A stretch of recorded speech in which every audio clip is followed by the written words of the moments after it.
अस्सलामुअलैकुम। उम्मीद है कि आप सब लोग खैरियत से होंगे। तो जनाब, आज है चांद रात और हम आए हैं मिलेनियम मॉल। हम रोज़ा खुलते साथ ही आ गए मिलेनियम मॉल। तो यहाँ पर बिल्कुल रश नहीं और सब शॉप्स बंद हैं।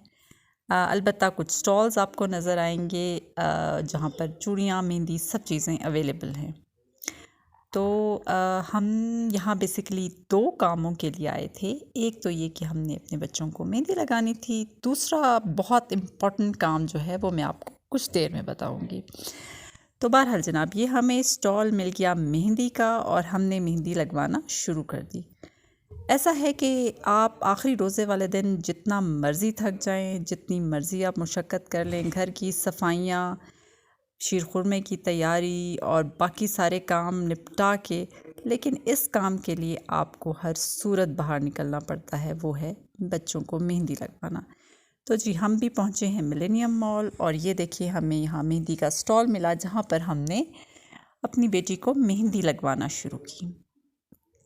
अच्छा जनाब, ये तो देखिए यहाँ पर मेहंदी लगना शुरू हो गई। हम आपको कुछ और लोगों के भी मेहंदी के डिज़ाइन दिखाते हैं। कि यहाँ पर एक बहुत प्यारी बच्ची, बहुत अच्छी लग रही है इसकी मेहंदी। यहाँ पर आ जाएं जनाब, देखते हैं एक और मेहंदी का डिज़ाइन जो कि बहुत नफासत से और बहुत खूबसूरती से ये लगा रही हैं। चलें जी, ये डिज़ाइन तो आप देखिए और साथ ही साथ मैं आपको ये भी बताऊं कि जिस तरह हर चीज़ की कीमत आसमान को छू रही है, इसी तरह मेहंदी लगाना भी काफ़ी एक्सपेंसिव हो गया है। और अगर आप ये देखें कि एक सिंपल सा, जिसे हम गोल्ड टिक्की वाला डिज़ाइन कहते हैं, इसका यहाँ पर चार्ज कर रहे हैं 400। लेकिन क्योंकि ये एक बहुत मेहनत तलब काम है तो आई गेस के हमें ज़रूर इस मेहनत को अप्रिशिएट करना चाहिए और ये छोटी सी अमाउंट खुशी खुशी दे देनी चाहिए। ये देखिए जनाब, यहाँ पर है मौजूद हैं स्टॉल जिसमें चूड़ियाँ और मेहंदी और बाकी एसेसरीज़ अवेलेबल हैं। और अगर इसके बैकग्राउंड में आप देखें तो आपको नज़र आएगा कि कोई ख़ास रश नहीं है। और हम मज़ीद वेट कर रहे हैं और देख रहे हैं कि शायद यहाँ पर कुछ टाइम गुज़र जाए और उसके बाद यहाँ पर मज़ीद रश हो जाए। चले जी, ये देखिए हम वापस आ गए।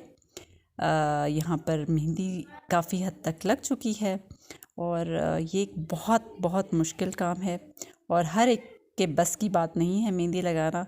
काफ़ी प्रैक्टिस और पेशेंस मांगती है ये चीज़ और बहुत मेहनत करना पड़ता है इसको सीखने के लिए। तो बहुत ही खूबसूरत यहाँ पर मेहंदी लग रही है। अच्छा, जिस ज़माने में अपने ज़माने की बात करूँगी मैं, तो हमारे ज़माने में जब मेहंदी हम लगाया करते थे तो ये इंस्टेंट मेहंदी नहीं आया करती थी, बल्कि हम पूरी रात वो मेहंदी लगा के रखते थे और उस पर बाज़ात सरसों का ऑयल और बाज़ात शीरा लगाते थे ताकि बहुत अच्छा सा कलर आ जाए और उसकी बड़ी अच्छी सी खुशबू हुआ करती थी। तो अब तो खैर हर चीज़ इंस्टेंट हो गई। बहरहाल इस मेरी बेटी की मेहंदी रेडी है। टारा, हैव अ लुक, ज़बरदस्त मेहंदी बन गई। तो जनाब, अब ज़रा चल के देखते हैं कि ऊपर क्या हालात हैं, क्या कुछ रश हुआ है, क्या चांद रात की कोई रौनक बहाल हुई है अब तक या नहीं। तो जनाब, यहाँ पर कुछ थोड़ा बहुत रश नज़र आना शुरू हो गया है और शॉप्स भी खुल चुकी हैं, मगर वो बात नहीं जो पहले चांद रात को हुआ करती थी और जो रौनकें नज़र आया करती थी। कुछ महसूस यूँ होता है कि शायद उन रौनकों में कुछ कमी की वजह महंगाई भी है।